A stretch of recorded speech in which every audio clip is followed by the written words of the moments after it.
tayong bansa na mahilig sa street food, hindi natin maikakailan na kung minsan deadma ang iba sa atin pagdating sa food safety and hygiene. Paano na maraming handaan na coming up ngayong holidays? How do we make sure the food we serve our guests are free from contamination? Yan ang emergency natin. And to the rescue is Dr. Wessam Atif, na expert on public health and specializes on food safety and foodborne diseases. Welcome, Dr. Sam. Good evening, welcome. Hi, welcome to Mars. Thank you. Excited to meet you because everybody will benefit from the knowledge. Okay. So how do you define food safety?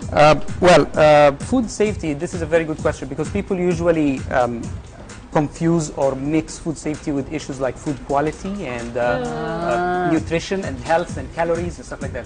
Food safety, our concern in environmental health or public health is that if I eat the food, it doesn't cause me any sickness or food poisoning. That's it, regardless of what I'm eating. Of course, in real life, the three areas integrate. So you cannot separate healthy food from food that will cause you poisoning. But as a food safety specialist, this is what I care about. Okay. First things first, I guess it's hand washing, right? Yeah, so I'm not supposed to be inside the kitchen though without washing my hands first. So we have here that whenever you're entering a kitchen, especially if you're a professional, then you're supposed to wash your hand first. You put your hairnet before entering. Even though you have very short hair. Yeah, because very short hair can still fall down. Actually, my hair falls down all the time. And actually, for me, in my case, I should also have a beard guard if I have a beard or a mustache. Okay, so if I'm entering this area, I need to cover my hair, and then I would wash my hands properly. Hopefully, there might be some other session where we can show people how to wash their hands properly. Right. Because after washing your hands, you're not supposed to touch the faucet again. So what you do is that you dry your hands and then you close it with that. Exactly, yeah. So this is why you need to prepare your paper towel first. I do that in public Nakaka-English ako. Correct, diba? I wash my hands. Close the faucet. Because even in the public, faucet. then if you're going to prepare the food, then better if you put on some gloves.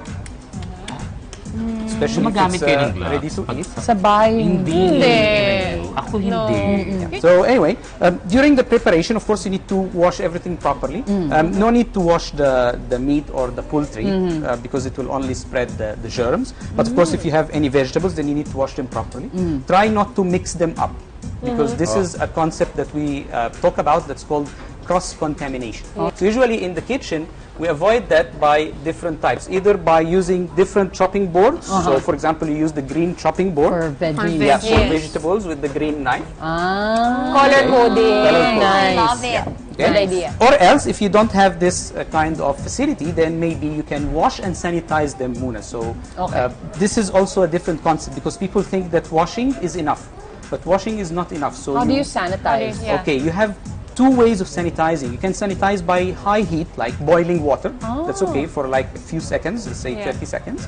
Or you can sanitize by chemicals such as, let's say, for example, a chlorine mix or a bleach mix. But the best way or the easiest way is through boiling. Okay.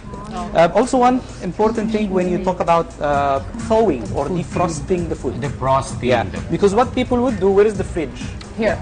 So, for example, you take it out of the freezer and then they put it here On the counter. on the counter overnight to thaw. Yeah, and this is very, very dangerous. Actually, you can cover it, but the problem is the temperature. Yes. Now, in food, there is a very dangerous part of temperature. We call it the temperature danger zone.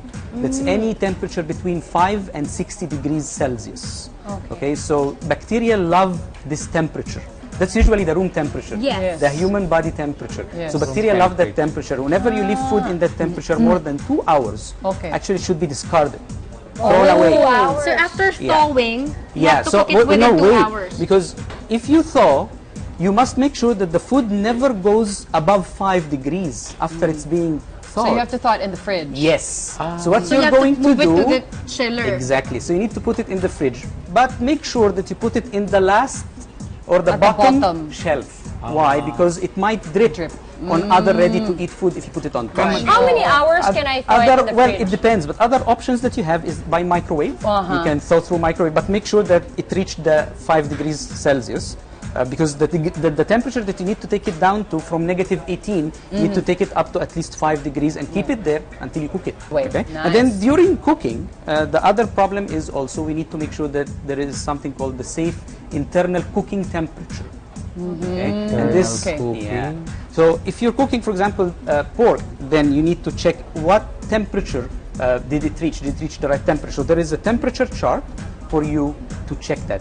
But the question is, how am I going to check the temperature Right. of that? And this is why Heat thermometer. we introduced that concept, the simple concept of food thermometer, Okay. that you simply put in the meat or Okay. beef or You poke it. pork. You poke it with Yeah, that. you poke it to at the thickest part, so you get the internal or the core temperature. Dito, So not usually people in the at home, they don't need this. Well, they should have it. They, I okay. mean, why not?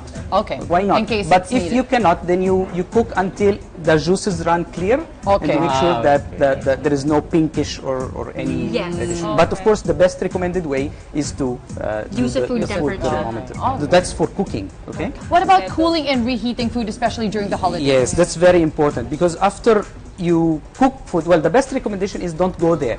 What do I mean by that? Cook As you enough eat. amount, for you to consume, and then you don't have to store any leftovers. But if you go into that area, then you'll have to cool down the food. So Right. let's say, for example, you're at Christmas, you cooked a lot of turkey, and then you need to or a sauce or soup. You need to cool it down. So if you're done with the leftovers and you want to reheat the leftovers, then you need to reheat it again as fast as possible until at least 75 degrees Celsius internal temperature, and do not reheat more than once. Okay. So it's only once. Oh, thank you so much, Doc Sam. Dito wala. Oh, we learned a lot Dito today. sa school namin, walang fridge. Diba? Thank you, Dr. Sam. Thank you. Ayan. Thank you, Dr. Sam. How can they get more info or training from you? You can visit our website, www.foodchap.com. That's food and then SHAP. There is a lot of information there, and they can contact us through the website as well, and Facebook, facebook.com/foodchap. Food Shop. Thank you so Thank much. you, Doc Sam.